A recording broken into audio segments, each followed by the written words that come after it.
Nyuma y'imyaka isaga 54, ikiremwamuntu cyongeye gutera intambwe ikomeye cyane mu rugendo rwo gusubira ku kwezi.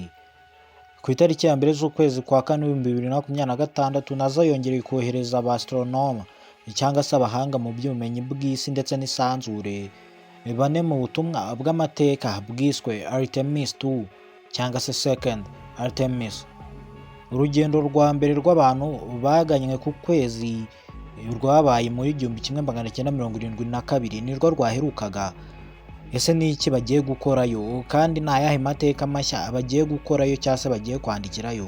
Ngushimiye ko uri kutwumva. Nimba uri mushya kuri uno muyoboro wacu wa YouTube, kanda subscribe kuko utayikanze ntabwo wazigera wongera kutwumva.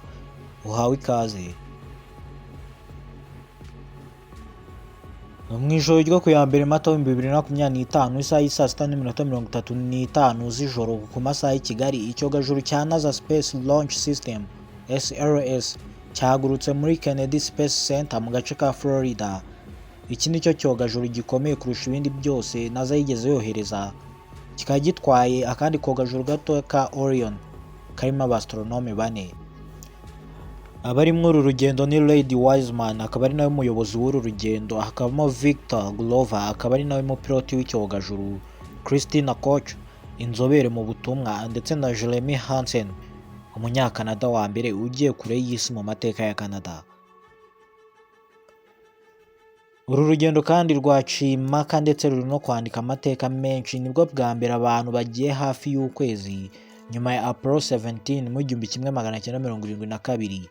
Christina Koch, umwe mu bagiye ku kwezi, abaye umugore wa mbere ku isi ugiye kuzenguruka ukwezi mu mateka y'isi ya rurema. Victor Glover ni nawe muntu wa mbere w'umwirabura ugiye mu rugendo rwo kuzenguruka ukwezi, naho Jeremy Hansen abaye wa mbere utari umunyamerika ugiye kure y'isi muri ubu buryo. Dore uko bigiye kugenda ibikorwa bagiye gukora mu isanzure. Amasaha 24 ya mbere icyogajuru kirazenguruka isi inshuro ebyiri kugira ngo bagerageze system zose zirimo oxygen, communication, navigation ndetse no kugenzura icyogajuru mu buryo bwa manuel, cyangwa se kukigenzura ku buryo bashobora kureba nimba bagitwara badakoresheje AI cyangwa se bakagitwara bakoresheje umuntu ako kanya kitari kwikontorora.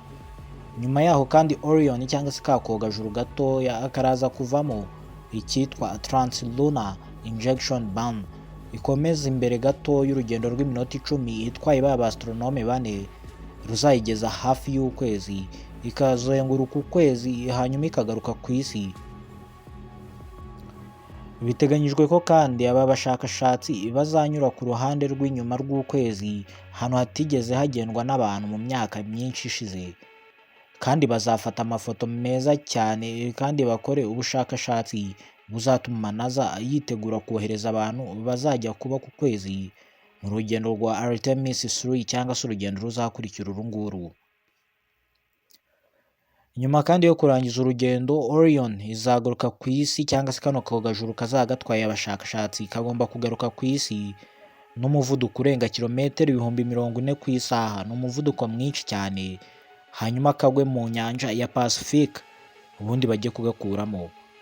Ibi ngibi cyo nakubwira cyo ni intambwe ikomeye cyane ku rugendo rw'ikiremwa muntu rugamije gusubira ku kwezi no gutegura no kujya kuba kuri Mars no kuba ku kwezi icyarimwe, dore ko abashakashatsi bose bari kugerageza kureba ukuntu twajya kuba ku kwezi mu myaka iri imbere, harimo Elon Musk, umuherwe wa mbere ku isi, ndetse n'iki kigo cya NASA kidasigaye.